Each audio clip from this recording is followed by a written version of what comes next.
99 की अगर आप बात करते हैं, या ऑस्ट्रेलिया वर्ल्ड कप की बात करते हैं, या इवन 96 वर्ल्ड कप की बात करते हैं, तो वो हमारी टीमें उस दौर की लिहाज से बहुत बड़ी टीमें थी, और they started off as favourites. ये वो बनी हुई टीमें थी आपकी।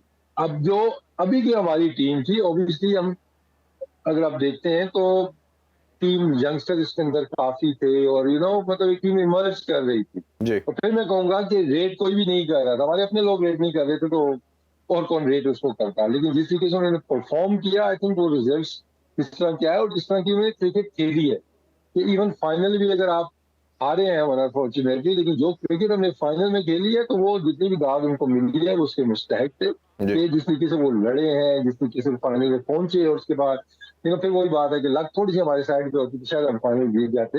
लेकिन आई थिंक इसमें क्रिकेट समझने में शायद आप कह सकते हैं कि थोड़े से, ऑब्वियसली सोशल मीडिया आ गया है, बंदे के पास एक्सेस है, या वो मैचेस ने पुराने हर देख सकता है, कब से भी सुनता रहता है, तो शायद अवेयरनेस भी ज्यादा आ गई है कि सिर्फ ट्रॉफी जीतना ठीक है, हर बंदे का ख्वाहिश यही होती है कि ट्रॉफी जीते, लेकिन ये क्वालिटी ऑफ क्रिकेट है, जिस तरीके से आप खेल रहे हैं, वो चीजें भी मैटर करती हैं। तो आई थिंक उसकी वजह से भी बहुत ज्यादा पीजी राय हमारी लड़कों को मिली।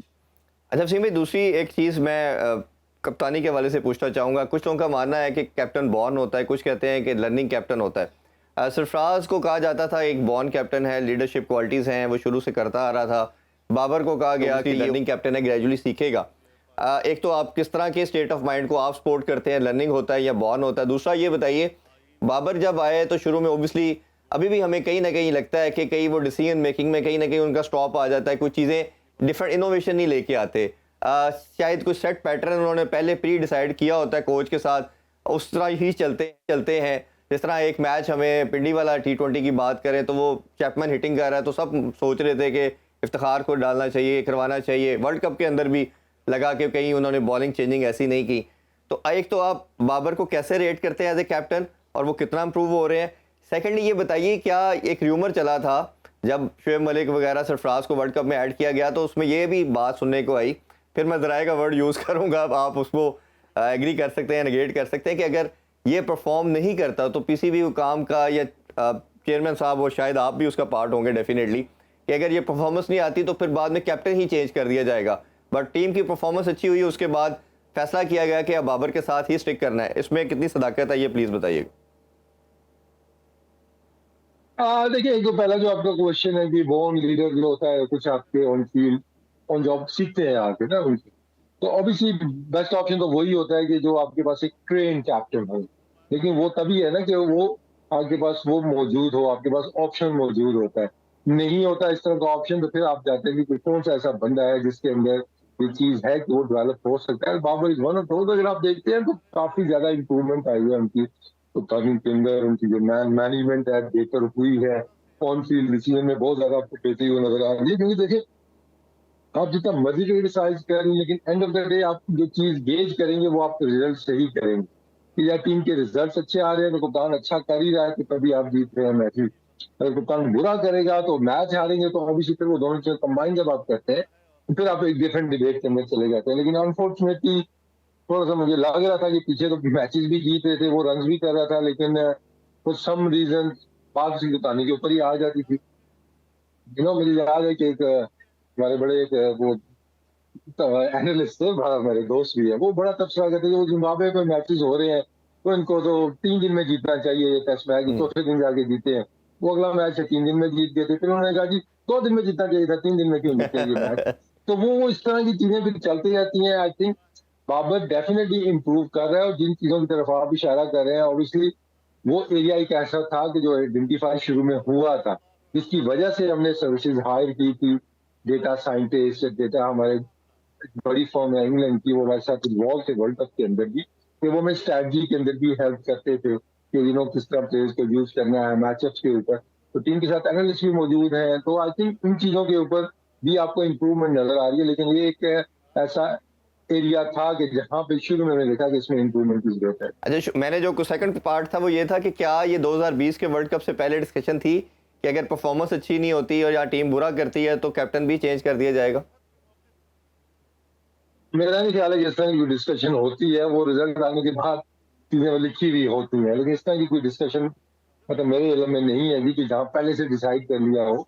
तो आई थिंक जब भी कोई बड़ा इवेंट आप खेलते हैं, चीजें आप वैल्यूएट उसके बाद ही करते हैं। क्योंकि मेरे से भी क्वेश्चन यही आता था कि अगर टीम हार जाती है तो आप क्या करेंगे, या इस लड़के का क्या करेंगे, उस लड़के का क्या करेंगे। तो जब भी कोई आपका इवेंट आता है उसके बाद चीजों को वैल्यूएट किया जाता है। पहले से आप ना प्रिडिक्शन कर सकते हैं, ना ही आई थिंक आपको डिसीजन का ऑलरेडी माइंड में बना लेनी चाहिए कि ऐसा होगा तो मैं ऐसा करूंगा। तो आई थिंक वो डिसीजन आपके जितने भी रिजल्ट थे वो आपके सामने थे, और उसके बाद चीजें स्मूथली चली। बिल्कुल ठीक है। अच्छा, अब कुछ ओवरऑल टीम पे भी डिस्कशन करते हैं।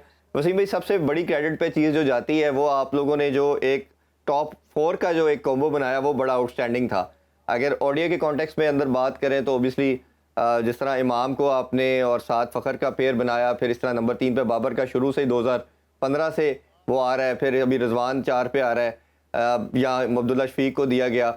3-4 का तो स्लॉट आप लोगों ने एक अच्छा फिक्स किया, जिसकी वजह से रिजल्ट भी मेरा मानना यह है कि ओडीआई की जो कंटिन्यूटी हमें नज़र आई और नंबर 1 रैंक तक है, आपको क्रेडिट जाता है।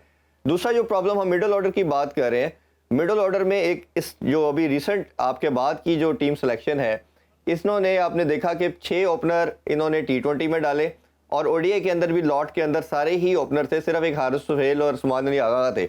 और सब का मानना यह था कि इफ्तिखार परफॉर्मर है, रिसेंट पास के अंदर जितने भी मिडल ऑर्डर की लॉट थी सबसे बेहतर वो था, उसको चांस नहीं दिया गया। तो आपको लगता नहीं है कि वर्ल्ड कप को considering world cup Haris Suhail और सलमान अली आगा के साथ इफ्तिखार को भी होना चाहिए, या इसके अलावा आपको चौथा नंबर का भी एक इशू है? अभी आपने बाबर की भी रिजवान की भी प्रेस कॉन्फ्रेंस सुनी होगी, उसने कहा जी मैं कंफर्टेबल 4 पे हूँ, मुझे ये नंबर दिया नहीं जाता, मैनेजमेंट क्या सोच रही है मुझे नहीं आइडिया। तो इस मिडल ऑर्डर और ये नंबर 4 के हवाले से ज़रा प्लीज़ बताइए, कौन सा प्लेयर फिट इन होता है इसमें? देखिए, परफॉर्मेंस जिस नंबर पे आपने परफॉर्म किया, अगर आपने मैच जिताया है तो ऑब्वियसली आपकी बेस्ट पोजीशन तो वही होती है, उसके ऊपर आपकी परफॉर्मेंस हो। इसी रिजवान रेफर भी कर रहा था। बाकी देखिए, मिडिल ऑर्डर के अंदर देखिए सलमान अली आगा आपके और इफ्तिखार ने जैसा परफॉर्म भी कर दिया है, वो पहले भी टीम का हिस्सा रहे हैं, वनडे की टीम का। तो साथ में जो हमने ट्राई किया था उस टाइम पे, शुरू में आसिफ अली को भी ट्राई किया था, लेकिन बाद में खुशदिल शाह इस टीम के एक अहम रुकन थे मिडिल ऑर्डर के अंदर। और उन्होंने, अगर आप लास्ट मैचेस भी उठा के देखें तो तकरीबन सारे ही मैचेस में उन्होंने अपना रोल अदा किया था जो उनका था, और पाकिस्तान को मैचेस जिताए हुए थे। तो एक तो थोड़ा सा मुझे कुछ दिल के T20 में तो ठीक है उसकी परफॉर्मेंस नहीं थी, आप इसकी जगह किसी और को ट्राई कर सकते हैं, लेकिन वनडे के अंदर टीम से वो बाहर नहीं होता था।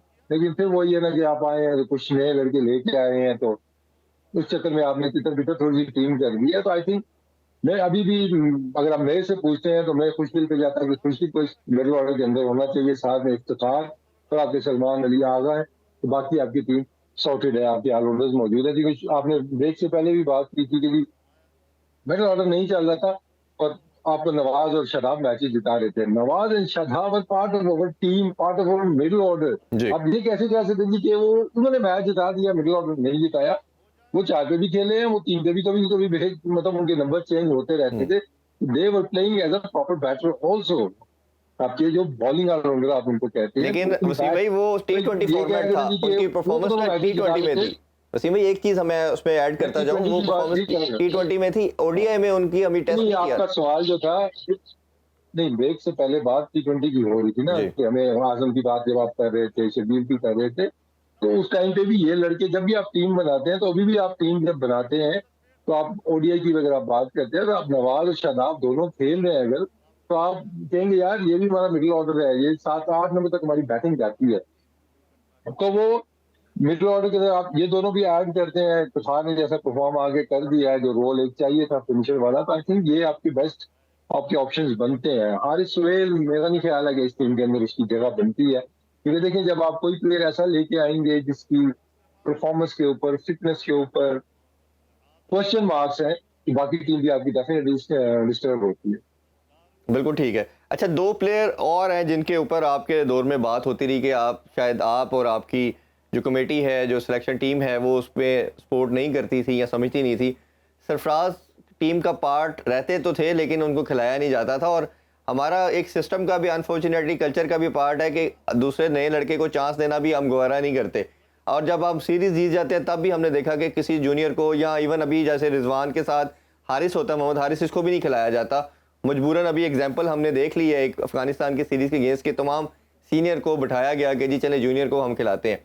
तो आप कैसे देखते हैं आपके ऊपर? और दूसरा इमाद वसीम, इमाद वसीम की परफॉर्मेंस वर्ल्ड कप में काफ़ी अच्छी थी, बट उसके बाद एक साल वो क्रिकेट नहीं खेला। इन दो प्लेयरों के हवाले से अगर आप कुछ बताना चाहें, क्या प्लान था, किन रीज़न से ये टीम में फिट इन नहीं होते थे, तो प्लीज़ बताइएगा। क्योंकि ख़ासतौर पे सरफराज को जब चांस दिया गया तो उसने तो आपको सीरीज़ बचा के दी न्यूजीलैंड के अगेंस्ट। हाँ देखिए, जहाँ तक सिलेक्शन कमेटी की बात है तो ऑब्वियसली आपने एक स्क्वाड बना के देना, उसके बाद जो प्लेइंग 11 ऑब्वियसली वो कैप्टन और कोचेस उनका काम होता है। सरफराज मतलब अभी भी जब सरफराज खेला था ना तो एकदम से ऐसे ऐसे वो लोग क्रेडिट लेना शुरू हो गए थे कि हमने सरफराज को ले आए, हम सरफराज को ले आए। सरफराज कहीं भी नहीं गया था, सरफराज कभी भी टेस्ट टीम से ड्रॉप नहीं हुआ आपकी, उसने जितने ऐसे थे वो खेल रहा, so he was always with the team. लेकिन वो हाइप ऐसी क्रिएट की जाती है ना, हम आए हमने सरफराज को खिला दिया, सरफराज पहले से सिलेक्ट था, वो टीम का पार्ट था। तो एक तो ये चीज क्लियर हो जाए। दूसरा आपने बात की है कि इमाद वसीम के जो चांस वाली है वो फिर मैं कहूंगा कि वो एक जो स्ट्रैटेजी है वो टीम मैनेजमेंट ने बनानी होती है। वर्कलोड जो मैनेजमेंट है वो भी उन्होंने देखनी होती है, एक्सपर्ट्स ने देखनी होती है ना। ये मतलब मैं उनसे राय जरूर लेता था कि कैसी चीजें चल रही हैं, कौन सा बॉलर ऐसा है जिसको रेस्ट चाहिए, उस बेस के ऊपर हम थोड़ा रोटेट करते थे चीजों को।